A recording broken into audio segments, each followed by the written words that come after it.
When I saw Anand that time, I think the film just blew me off. I was completely blown by the character of Rajesh Khanna, that here was a man who was dying and he could be so happy, he could make everybody else happy.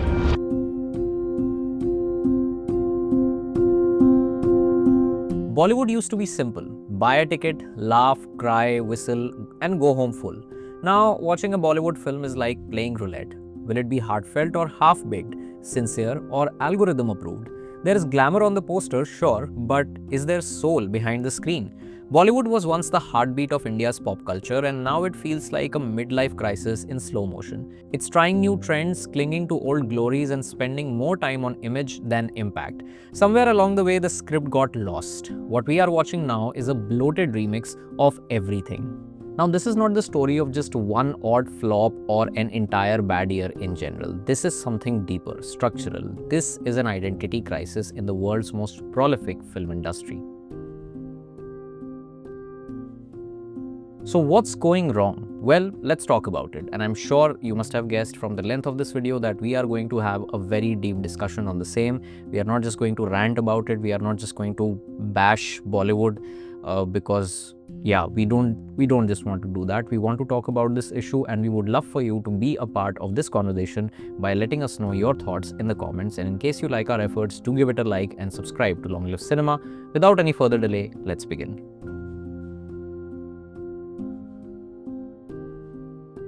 To understand Bollywood's existential dread, we first need to understand the audience, the people who once swore by it like a religion. Now, the audience is a collection of casual viewers, regular patrons, and the die-hard cinephile, and all three of them have their own expectations. First, we have the casual viewers. These are the weekend wanderers. For them, a movie is a 3-hour break from the week. They don't mind a loud comedy or a generic rom-com. They are not here to judge. They are here for popcorn, AC, and maybe an Instagram story.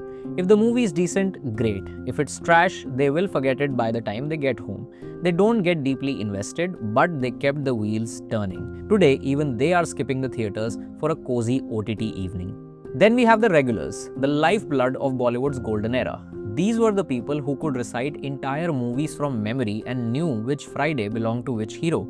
They were not the critics, but they knew quality. They knew where a film moved them, thrilled them, or insulted their intelligence. And they paid, again and again, for the privilege of being part of that Bollywood story. But now even they feel betrayed. They have been let down by lazy sequels, actors just getting through roles, trailers that overpromise, movies that underdeliver. Their loyalty has started to fade.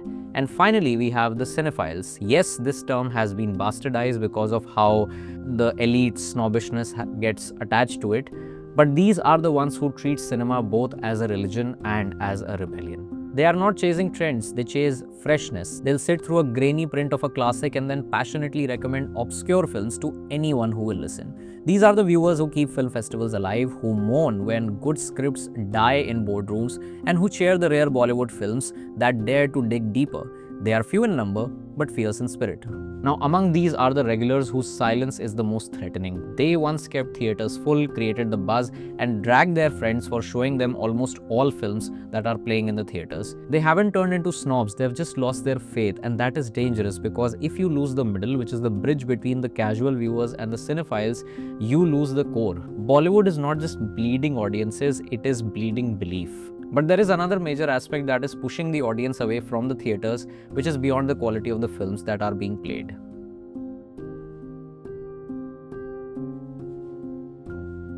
Let's play a game. How much for that popcorn? The answer is too much. But beyond popcorn prices, the main villain here is the ticket itself. Now imagine you paying on a Wednesday 300 rupees for a ticket for a movie, and you are asking this question, and I'm sure many Indians are asking this question, that is the movie worth it? Is the movie worth 300 rupees on a Wednesday? And most of the time, the answer is no. Sky-high ticket prices at multiplexes have become a real party pooper. Today, a new release ticket averages around 350 rupees in many cities. For event films, starting prices are no less than 500 rupees. And if you add popcorn and parking and, a family full of 4 people might drop over 1500 to 2000 rupees for one movie night. For the middle class audiences, that's a big ask, especially when cheaper or free after subscription OTT options are available right there. Once upon a time, cinema was the most democratic form of entertainment. For a modest ticket price, you got drama, romance, action, and a free trip to Switzerland, courtesy of Yash Raj Films, of course. Now, going to the movies feels like applying for a home loan. It doesn't have to be this way. In several states in South India, including Kerala, Tamil Nadu, and Andhra Pradesh, ticket prices have been capped. Karnataka, for instance, recently set a cap of 200 rupees, and others hover between 175 to 200 rupees. Now imagine if this was done across India. Imagine price capping for non-IMAX tickets, non-recliner seats, special family packages, weekly discounts, special offers for those who are repeating, like who are constantly coming to the theaters, who are repeat viewers. Multiplexes need to understand that affordable tickets will definitely increase footfalls in movie theaters. Now we are not asking for a luxury cruise. All we are asking for is a clean seat, a good screen with no scratches or any kind of wear and tear, and most importantly, a snack which is not going to cost us as much as monthly Netflix subscription. But you know what? Theaters are aware of this patch, and that is why re-releasing old hits at 100 rupees, 150 rupees are drawing crowds. We have National Cinema Day, which started for the first time in September 2022, where the ticket prices were slashed at rupees 75 flat, and I was also part of that entire celebration of slashing ticket prices, and 6.5 million people flocked to the movie theaters on that same day. 6.5 million is a huge number. This is a record-setting turnout, and it has been happening every time there is a National Cinema Day. So the message is loud and clear. If you make it affordable, people will show up at the movie theaters. Nostalgia is Bollywood's surprise blockbuster lately. With new films underperforming, theaters have turned into time machines, re-releasing classics to entice viewers. At first, it worked. When Jab We Met returned to cinemas around Valentine's Day, fans thronged, danced, and cheered to Moja Hi Moja like it was 2007 again. Ye Jawani Hai Diwani, Rockstar, and even cult gems like Tumbad had multi-week runs. Production houses are cashing in. Some flops found a second life, like Sanam Teri Kasam, which grossed over 50 crores on re-release, which is far surpassing its original earnings. It's clear that people love watching their favorite films on the big screen, but then Bollywood keeps doing this again and again and again. This is what people are also realizing, and here's what Basundhara from the page Gangs of Sinapur has to say about the re-release pandemic. All this is fun, but in retrospect, when you think of how this is becoming a norm in order to compensate for the fact that we don't have new good films coming in, especially from Hindi film industry, it's quite sad because this was never the case, at least in the last 10-20 years. And that really shows us how distributors and multiplexes are banking on this whole idea that these are some popular films that people will come to watch no matter what, so we can make up for the lack of good films coming from new filmmakers.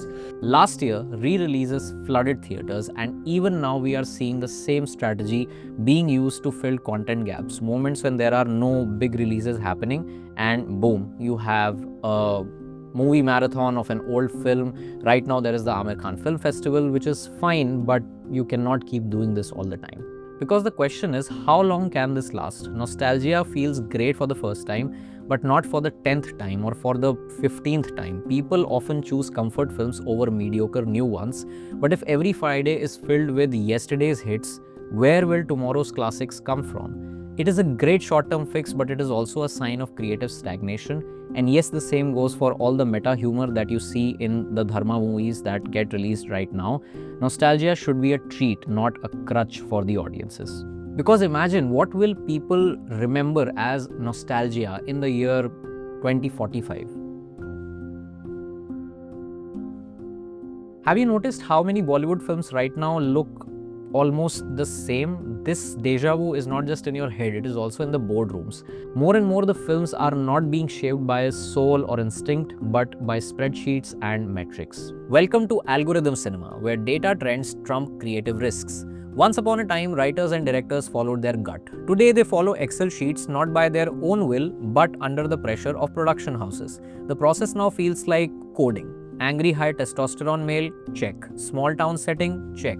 Social issues? Yes, check. One quirky sidekick, one item song, one viral dialogue, one meta joke? Check, check, check, and your script is ready. It's cinema by committee and not by commission. What we are seeing right now is not storytelling, but we are seeing more and more content coming up on the screens. A good film should feel raw, real, and personal, but many new releases feel engineered, which means optimized for the clicks and not for creating a connection with the audiences. Characters in films are talking like Twitter bots, emotions are tweaked for engagement metrics. The uncanny valley is not just CGI anymore, it is in the writing. And this is the way that things are getting really close to the dead internet theory, which means that the internet is now being hosted by bots most of the time. Unfortunately, it feels closer to reality thanks to all the films, almost all the films that are coming out recently. And then you begin to wonder, are these movies made for real people, or is there an imaginary audience which is crafted for feedback loops and keyword analytics? Remember movies like Masan or The Lunchbox? They were not built on data points, they were built on emotions. They were not chasing trends, they were chasing feelings. You felt the soul behind those movies. The imperfections of those films made them special. But right now, Bollywood is just serving algorithms. Once a biopic works, 10 more will follow. If there is a South Indian action film that works really well, you will see 10 more of such films being remade in Hindi cinema. And yeah, this just keeps happening. And of course, we have horror comedies. The genre keeps working and working and working. I don't know. Is the genre being exploited? Yes, definitely. And of course, once a horror comedy works, you see 12 more horror comedies coming up in theaters. It feels like an Excel sheet is dictating every plot beat and poster design. The irony is that by the time a trend is identified and copied, the audiences have already moved on. This formula addiction is coming at a cost. Original scripts that don't match the content buzz right now don't get greenlit. Filmmakers who have bold ideas are being asked the question that will it sell? Kya ye kaam karega? And yeah, you know what is happening with them. This is why I will recommend you to read this article, which has been done really well by Pratyush Parshuraman from THR India, who talks about this algorithm causing creative crisis in Hindi cinema. The link for that is in the description. Do check it out. You will get a lot of insights. Now, yes, data has its place, but when films are reduced to just trend caching blueprints, for example, a patriotic twist, a remix just for the sake of reels, something human gets lost in such kind of treatment. Movies are not IKEA furniture. You cannot algorithm your way into the heart. The algorithm can tell you what was a hit, but it will never be able to tell you what will be a hit. For that, someone has to take a leap and break the mold in storytelling. The problem is that those people who say that are really dealing with the concept of trying to make a film successful. So in imitating a successful film, you hope to make a success of your film.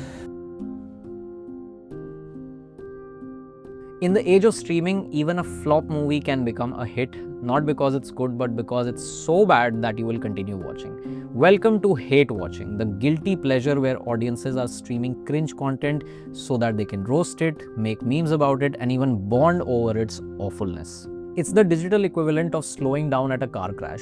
You know it's a mess, but you cannot help staring. Bollywood, with its wild swings, is ripe for this attention. A star-studded disaster that bombed in theaters, give it a few days on OTT and it's suddenly trending. Why? Because everyone wants to see ki kitni kharab picture hai ye. This is the cringe binge culture in action. Streaming originals take it even further. Take the curious case of Nadania and its moment in the sun. We hate the film, we roasted the film, we tweeted about how terrible it was, but still we continue to watch it. It's a cycle where creators keep making content that gets dunked on, platforms reward the traffic, and we get more of what we claim to despise. The problem is that OTT platforms don't care why you are watching them. Hate watch or love watch, it all counts as engagement. High viewership equals success. So if a film is being mocked online, it will still end up being #1 on streaming, and the creators get to celebrate, unironically. Meanwhile, during the same time frame, good films like Superboys of Malegaon or The Diplomat barely made any headlines. They quietly disappeared under the noise. And when these films hit OTT, the same audience posted, "Oh man, we should have watched this in theaters." But the truth is, you did not watch it in theaters, and because they flopped, nobody wants to invest in stories like these again. It's like you're applauding junk food while ignoring healthy meals, and then you wonder why you are suffering from cinematic indigestion. Worse, that this trend is still going on. It has become a game, unfortunately. Outrage and mockery have become marketing tools. Earlier, bad reviews were a death sentence, but now they have become fuel for films. Hate watching is also feeding into growing cynicism. We have YouTube, Reddit and Twitter, which is flooded with so bad it's hilarious commentary on Hindi films. And while some of it is absolutely deserved, yes, if we talk about lazy sequels, yes, it is deserved, but it has now created a dangerous feedback loop. Many viewers are not coming in the theaters with hope, but they are coming with popcorn and a lot of sarcasm. The trust is gone, and yes, you can watch certain films with drinks and your buddies. Yes, it is fun, but is it sustainable? Not even close. You cannot build industry on mockery. Hate watchers don't become loyal fans. They come to laugh at the clown and leave before the encore. If Bollywood wants better headlines, better cinema, it needs to shift the focus from ironic views to intentional ones. You have to raise the quality bar. You have to stop gaming the engagement system, because hate watching is fickle. It might make a flop movie, get a lot of spotlight, but it won't bring the audiences back for the sequel. You want people to laugh with your films and not at your films. But here's the thing, we get it. Not everyone has the time, money or the bandwidth to, keep going to the movie theaters. This is a luxury, not a given. Life is hectic, and sometimes all you want is something comforting after a long, tiring day.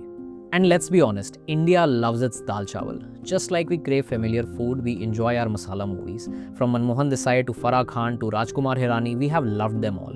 There is nothing wrong with a big, over-the-top entertainer that makes us laugh, cry or whistle in the aisles.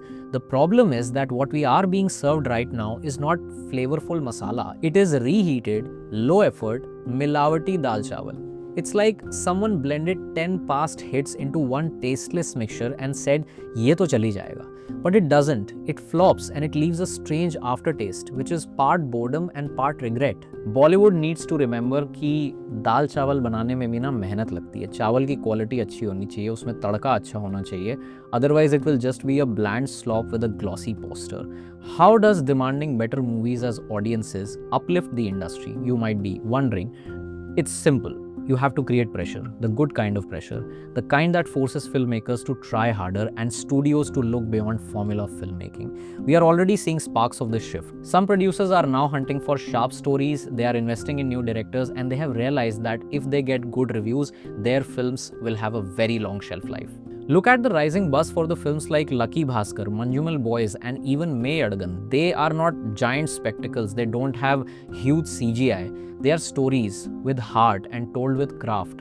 And when the Bollywood fans rave about them, it is a wake-up call that authenticity and freshness will matter more than VFX and costume designs. I'm not saying that VFX and costume design is not important. No, don't get me wrong. It's just that you need to think which stories are actually required right now. What kind of storytelling is being demanded by the audience. And on the audience side, as audience, our job is simple. You keep voting with your clicks, tickets and with your time. Today, even the biggest stars won't be able to guarantee box office success if the film is shoddy.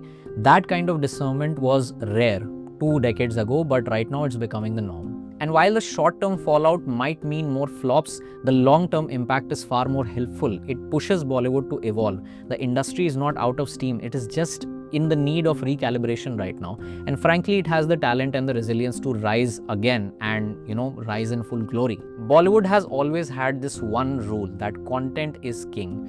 Every time it has followed the rule, audiences show up in the theaters. But the moment it forgets this rule, they walk away, straight up. This is not a crisis, to be very honest. It's an opportunity, a self-correcting one. It's a chance to earn the audience back to the theaters and to even their homes, not through algorithms or irony, but by making pure pieces of art.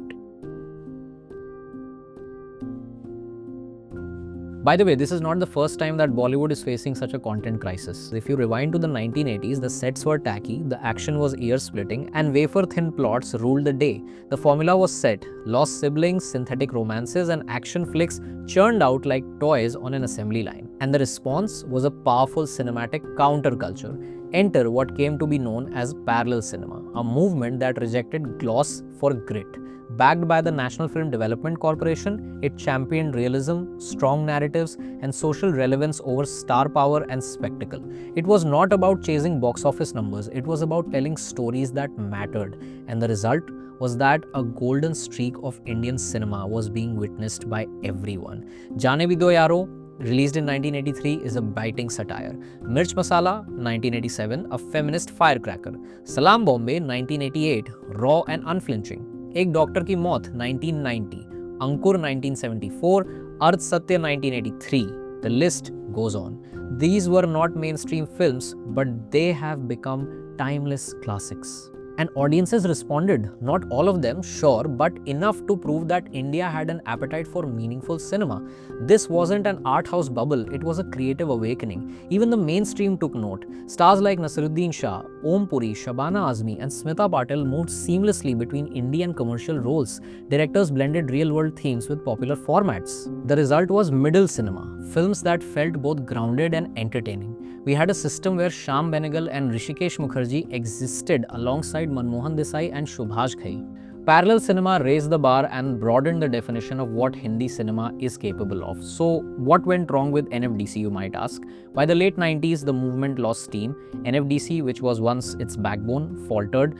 Bureaucracy stopped the funding, and by 2013, it even stopped accepting new film projects, which means that it was a move that saw a death knell for serious Hindi cinema, which was also voiced by Adur Gopalakrishnan when he said that NFDC had lost his way. But you know what? Not all is lost. The spirit of parallel cinema still flickers in indie films, in film festival circuits, and of course on the occasional OTT gems.